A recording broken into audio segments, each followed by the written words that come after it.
let us discuss moment of inertia. So what is moment of inertia? It is the property of the body by which body opposes any change in state of rotational motion. So basically, what is the mass? Normal inertia. If we talk about the inertia is the property by which the body opposes the change in its translatory motion, but moment of inertia is the property by which the body opposes change in its rotational motion. Okay, now like moment of inertia plays the same role in rotational motion as mass plays in translational motion. So basically moment of inertia is kind of equivalent to the mass while talking about rotational motion. Now moment of inertia of a system of particle depends on the following factors. So what are the factors?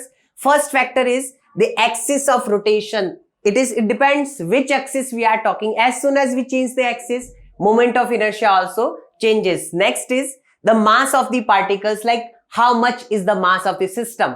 And next is the distribution of the mass, which is also depends on the shape. It's like shape of the body and distribution of the mass about the axis. So moment of inertia depends on all these factors. So first let us discuss the relationship between rotational kinetic energy and moment of inertia. So from there we are going to define moment of inertia again. So let us discuss that we have an object. So this is a object, random object, and I am taking some particles on it. Like this is M1 situated at R1 distance. This is M2 situated at R2 distance. This is M3 situated at R3 distance, and so on. There are like there are infinite particles. I am saying this entire compound body is made up of infinite tiny particles. Now this body is rotating about this axis with the angular speed of omega. Now when this entire body is rotating, can I say this mass is doing a circular motion with radius r1? This small particle m3 is also doing circular motion, but radius will be r3. And same thing, the m2 is also doing the circular motion, but with the another radius is r2. Now if I want to write the kinetic energy, let us say the velocity of this m1 is v1, velocity of this m2 particle is v2, and velocity or speed of this m3 particle is v3, and so on. We can write the mn particle is having vn velocity. Now if I want to write a expression for kinetic energy of entire system, I'll say it is half m1 v1 square, that is the kinetic energy associated with this mass. Half m2 v2 square is the kinetic energy of particle number 2. Half m3 v3 square is the kinetic energy of next particle, and so on. When we add all small such kinetic energies, we get the total kinetic energy of the entire system. So this is the kinetic energy of a rotating object. Now when I want to write the v1, so this is how we can do this. First is this m1 is performing a circular motion. In circular motion, how can we relate the speed and angular speed? So I will say v1 is nothing but r1 omega, v2 is nothing but r2 omega. Because v is equal to r omega, I am just, r is different but omega is same. This is going to be r3 omega. So instead of this v1, I can write r1 omega, and it is v1 square, so square. Same thing over here, I can write r2 omega and square of that, which will be that. And last particle, it will be rn omega and square of that. So that is what we can write. So once we write, we get this expression as half m1 r1 square omega square, half m2 r2 square omega square, and so on for all the particles. Now here we can take omega common. So we can write half and omega square I have taken common from this expression, and half also has been taken as common from all the expressions. So now it becomes half m1 r1 square plus m2 r2 square plus m3 r3 square plus m4 r4 square, and so on all the way up to mn rn square times omega square. So this entire bracket makes another thing, and if I want to write this entire bracket, then this is nothing but summation of mi ri square, where I varies all the way from 1 to n. So 1 to n means all the particles. So this thing, if I define this bracket as I, moment of inertia, then basically my moment of inertia is this summation of all mi ri square, and then kinetic energy expression becomes half I omega square. Now what is the role of this? Basically, if there is a mass of m mass and moving with v velocity, then I would say kinetic energy is given by half m v square. So this is the kinetic energy of translation. But what if you have an axis and about which your object is rotating with an angular speed omega? Then you say the kinetic energy.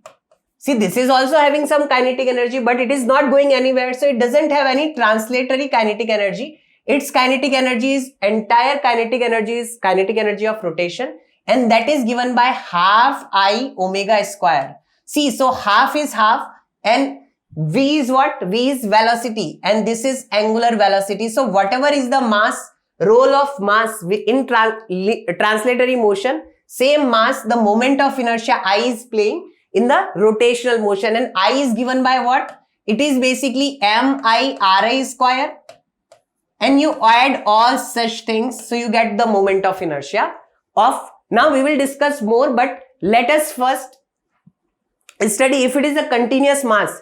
So if you have to find the moment of inertia of a continuous mass, then what happens is I is nothing but summation mi ri square. And if you have to go for a continuous mass, then this summation sign becomes integration. This mass becomes small mass, and this becomes r squared. So this is for a continuous object. So this is for particles. If you have particles from the axis, and if you have a continuous body from the axis which is rotating, then you can go for the second formula, which is therefore continuous distribution of mass. So wherever we have continuous mass, we are going to use this, and wherever we have discrete mass, then we are going to use this one.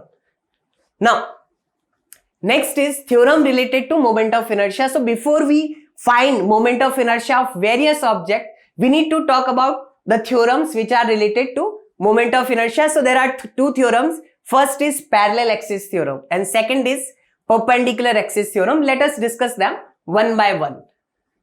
First is parallel axis theorem. So what is parallel axis theorem? The statement. So this states that moment of inertia of a distribution of matter about an arbitrary axis is equal to moment of inertia that matter about an axis through its center of mass and parallel to arbitrary axis, plus this is moment of inertia about the axis which is passing through center of mass, and product of mass and the mass of the matter and square of the perpendicular distance. So this is mass of the matter and this is the square of the distance. So when you add them, you get moment of inertia about any axis. Let us understand it with the help of a figure. So this is the body of m mass.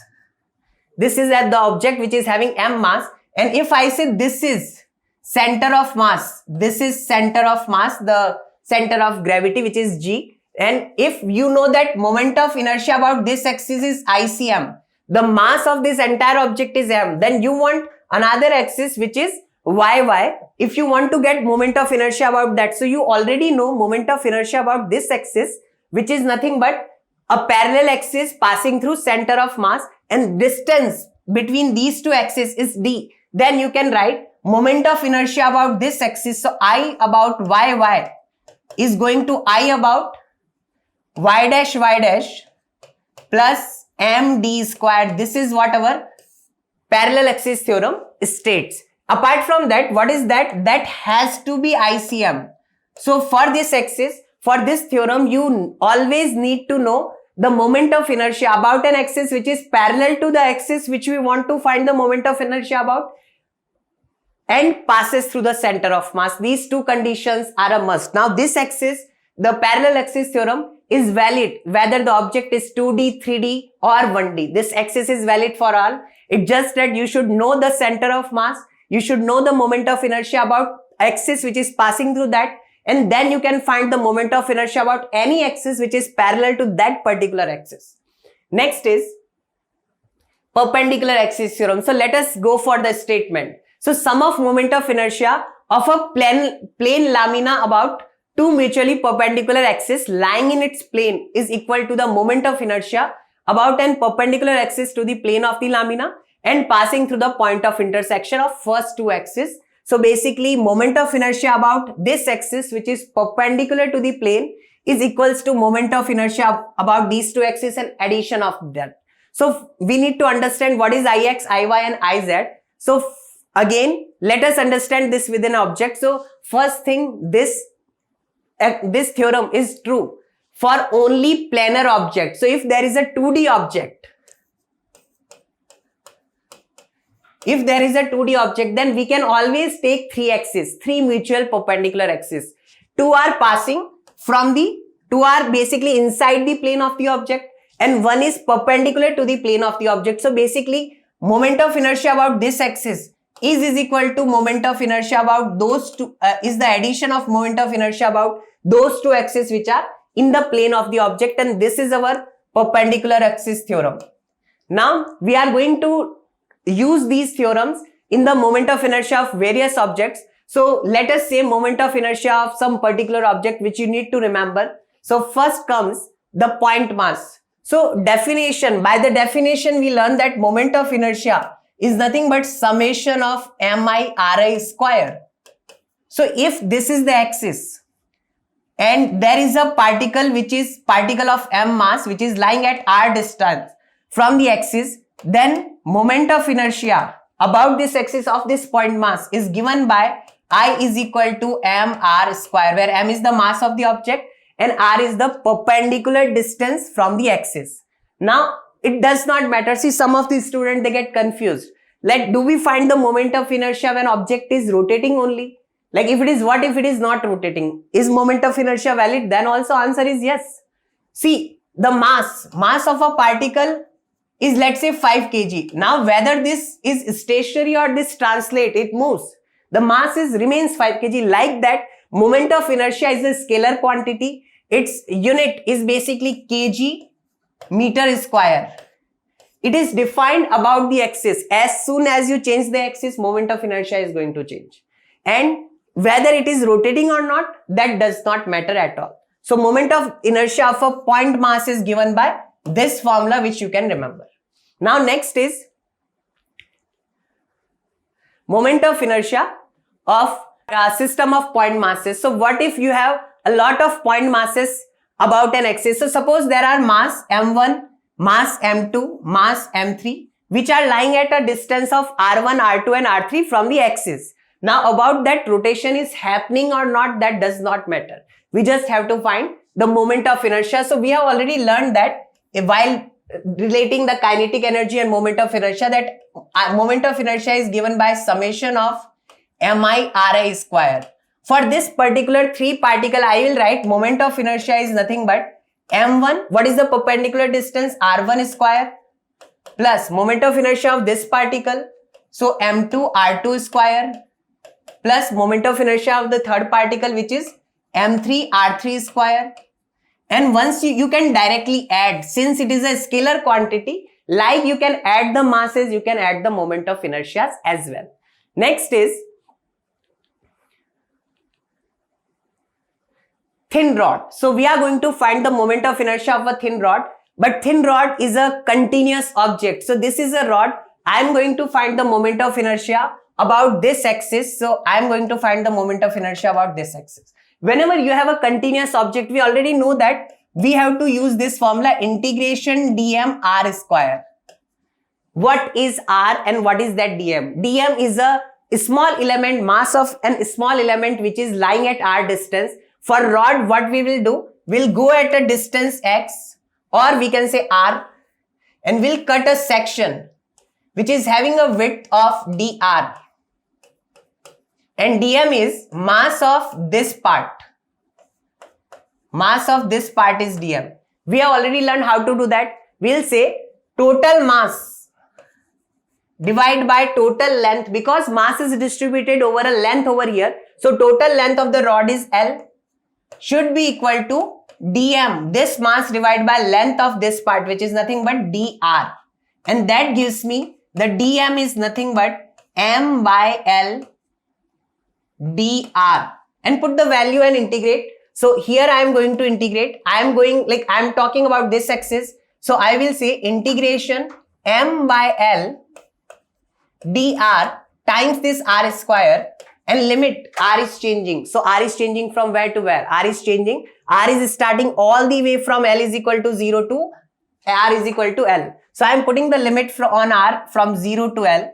So m by L is a constant quantity, it comes out, and the integration of R square is R cube by 3. And when you put the limit 0 to L, you get m L cube by 3L. Once you cancel out 1L, you get moment of inertia is nothing but ml square by 3.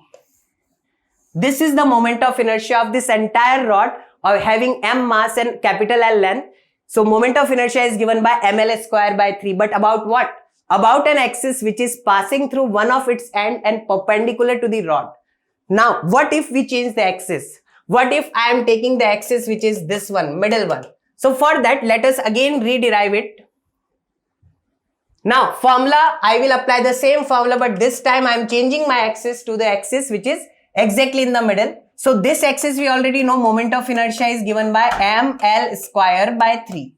But for the same rod, what is the option to get the moment of inertia about this axis? First option is go with the basics, again derive.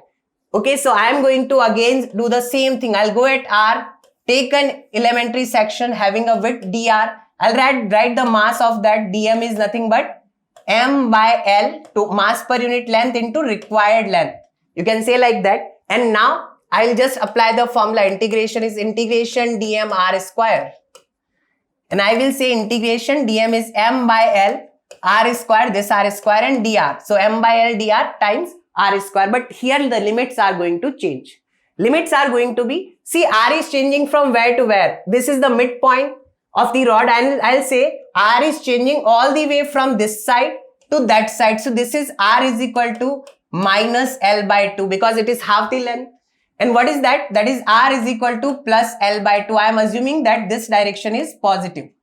So now I'll say it changes from minus L by 2 to all the way L by 2. The integration is same, and after putting the limit, you get the formula ml square by 12.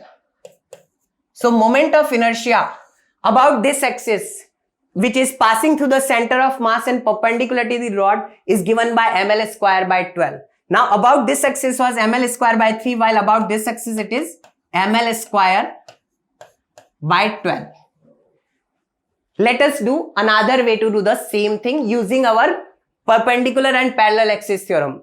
So first is, let us say we already know this, that this is ml square by 3. We already know this.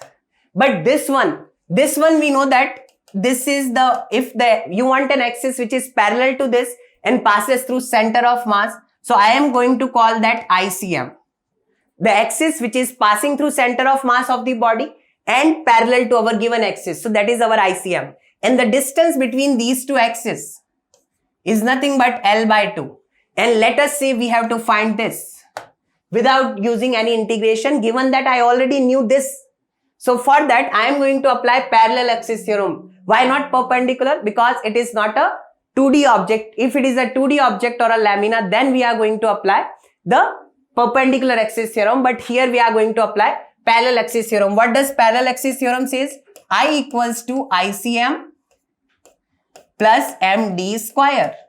Let us put the values one by one. Be careful. What is this one and what is this one? See, we don't know ICM. Okay, so we know this. So this is ml square by 3 is equal to ICM plus mass is m and distance. This is L by 2 and square of that is L square by 4. So when you need to find ICM, you will say ICM is nothing but ml square by 3 minus ml square by 4. And when you take LCM and solve, so you get 12 and 4 ml square minus 3 ml square is ml square. So again you are getting this is nothing but ml square by 12. So these are two ways in which you can find. One is the basic, one is the doing the integration.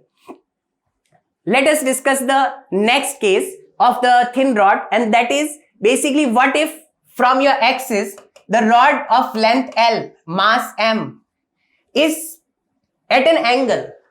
So if it is at an angle, what you can do is you can cut it. See, one way to understand this is you can cut it in infinite small parts like this. What will happen? This part can be here. So this part is lying over here. This next part is lying over here. Next part is lying over here. Next part is like that. The entire rod can be shifted over here. And now I will say this same mass M is there. And what is this length of the rod? Length of the rod is L sine theta, because see, this is L, so this is L cos theta, this is L sine theta. So new length of the rod is L sine theta and entire mass has been shifted. So mass is still M. Now this axis is an axis which is basically perpendicular to the rod and passing through the edge. We already know that for such scenario, we'll say I is equal to nothing but ML square by 3. But the new length, I have to put L dash, and L dash is basically L sine theta. So mass is still M, so I'll say M, and it is L sine theta whole square. So ML square sine square theta by 3. And that is going to be the moment of inertia about this axis and where the rod is tilted at an angle. One thing is why we were able to do this. See, when you shift the mass, see, this dm was lying at a particular distance. Until I change the distance or I change the dm itself, the moment of inertia is not going to change. So you can cut your object, you can cut any object in infinite part, and you can change its without changing its distance from the axis. You can move it wherever you want. The moment of inertia is not going to change. So that is an important property. This is useful sometimes when they ask the moment of inertia of the rod, which is lying at some angle rather than it is perpendicular. Now let us discuss the next case, that is the ring. For ring, I will say that I have this ring and I have to find the moment of inertia about this axis, which is perpendicular to the plane of the ring and passes through its center. For that, what I am going to do is, I am going to take this mass, which is dm, and I am going to shift it all the way at this point.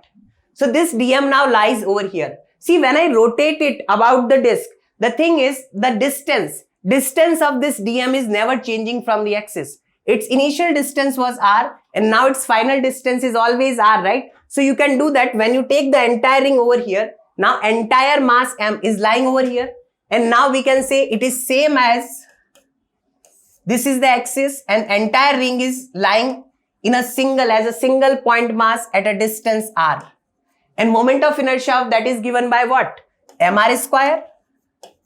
So I will say the same moment of inertia about the ring, for the moment of inertia of the ring about this axis is given by I is equal to mr square. Here also we have used the property that you can change without changing the mass. You can change without changing the mass and without changing the distance. You can change the shape of the object, but the moment of inertia does not change at all.